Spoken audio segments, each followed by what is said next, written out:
আমের মঞ্চরা মিষ্টি রেসিপি, এটা সম্পূর্ণ নতুন একটা রেসিপি। এটা যাকে খাওয়াবেন তার মনে কিন্তু চুরি করে নিয়ে যাবে, এতটা মজা আর এতটা লোভনীয় এই আমের মঞ্চরা মিষ্টি। তো দেখেন কতটা ইয়ামি আর কতটা লোভনীয় লাগছে। আম ফুরিয়ে যাওয়ার আগে একবার হলেও এই রেসিপিটা ট্রাই করবেন, তাহলেই বুঝতে পারবেন যে এটা খেতে কতটা মজা।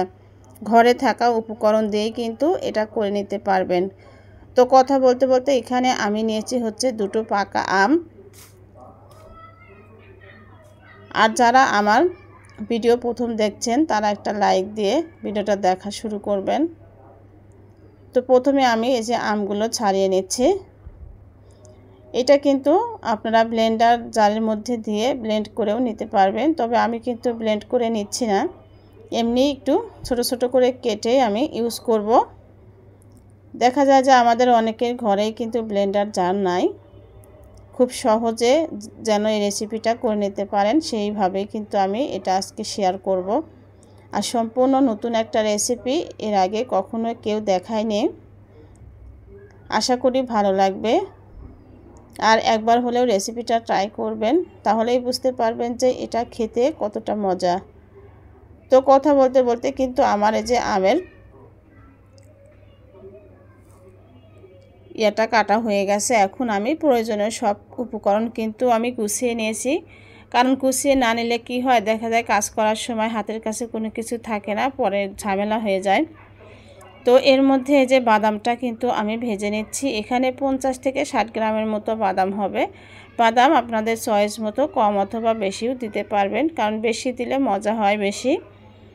তো বাদামটা ভেজে আমি কিন্তু ব্লেন্ডার করে নিয়েছি। এখন আমি এই প্যানের মধ্যে দিয়ে দিলাম হচ্ছে ঘি। আমি 2 চামচ ঘি দিয়ে দিলাম। আর আমের পিউরি আমার হয়েছে হচ্ছে 1 কাপ। 1 কাপ পিউরি কিন্তু আমি এর মধ্যে দিয়ে দিলাম। এখানে আমি দিয়ে দিব হচ্ছে 1 কাপের একটু কম দিয়েছি হচ্ছে চিনি। চিনিটা আপনাদের পছন্দ মতো কম অথবা বেশি নিয়ে নিতে পারবেন। বেশি খেতে চাইলে বেশি দিবেন, আর কম খেতে চাইলে কম দিবেন। তো আমার কাছে এটাই পারফেক্ট মনে হয়েছিল। তো আমি কিছুটা সময় রান্না করার পরে এখন আমি দিয়ে দিব হচ্ছে 1 কাপের মতো নাচ্চা সেমাই। নাচ্চা সেমাইটা কিন্তু ভেজেও নিতে পারবেন, তো আমি কিন্তু ভাজিনি, যেহেতু ভাজাই থাকে তো সরাসরি আমি ইউজ করছি। এখানে আমি দিয়ে দিব হচ্ছে সেই বাদাম যে ভেজে রেখে দিয়েছিলাম, সেটা কিন্তু আমি ব্লেন্ড করে নিয়েছি, সেটা আমি এর মধ্যে দিয়ে দিয়েছি।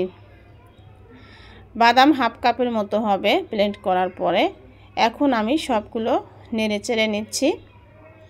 তো আরও কিছু উপকরণ অ্যাড করব, সাথেই থাকবেন।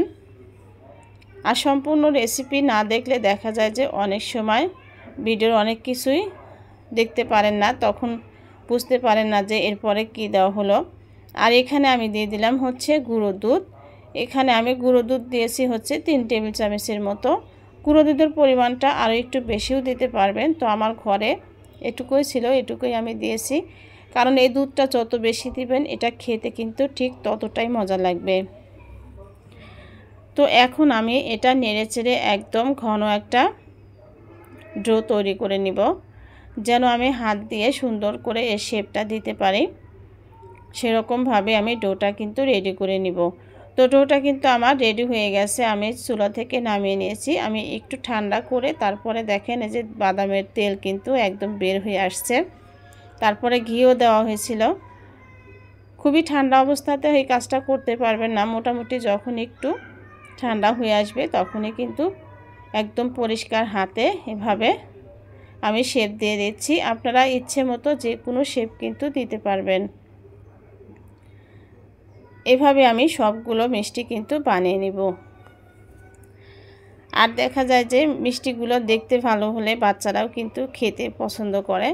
তো সবগুলো মিষ্টি আমি এভাবে বানিয়ে নিচ্ছি। আর এটা খেতে আমার বাচ্চারা কিন্তু অনেক বেশি পছন্দ করেছে, বলছে যে আম্মু আবার কবে বানিয়ে দিবা। তো আমার মনে হয় যে এই রেসিপিটা বানালে আর খেলেই বুঝতে পারবেন। নর্মাল ফ্রিজে আমি রেখে দিয়েছি। এর মধ্যে আমি কিছুটা চকলেট নিয়ে নিয়েছি, ডার্ক চকলেট। এটা কিন্তু দোকান থেকে যে 5 টাকার যে চকলেট পাওয়া যায় সেটাও কিনে নিয়ে গুলিয়ে নিতে পারবেন। আর এটা সম্পূর্ণ অপশনাল, আপনার ইচ্ছে হলে দিতে পারেন, নাও দিতে পারেন। এমনিতেও খেতে কিন্তু অনেক বেশি মজা। দু সাইডে আমি একটু একটু করে চকলেটের মধ্যে চুবিয়ে নিচ্ছি। দেখতে পাচ্ছেন আমি কিভাবে কাজটা করছি। চকলেট দিলে কি হয়, বাচ্চারা কিন্তু বেশি পছন্দ করে। যে কোনো খাবারে চকলেট ইউজ করবেন, দেখবেন যে বাচ্চারা একদম খুশি হয়ে খাবে। আর এখানে আমি কিছুটা স্প্রিঙ্কল ছড়িয়ে দিচ্ছি দেখার সৌন্দর্যের জন্য। এটা পুরোপুরি অপশনাল, এটা নাও দিতে পারেন।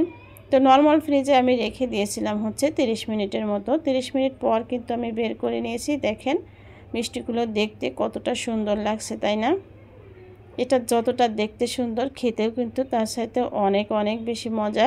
একবার হলেও এই রেসিপিটা ট্রাই করে দেখবেন, তখনই বুঝতে পারবেন যে এটা খেতে কতটা মজা। যারা আমার চ্যানেলটা এখনও সাবস্ক্রাইব করেননি, সাবস্ক্রাইব করবেন নিত্য নতুন আনকমন রেসিপি পাওয়ার জন্য। অল বাটনটা ক্লিক করে রাখবেন। ধন্যবাদ সবাইকে এতক্ষণ সাথে থাকার জন্য।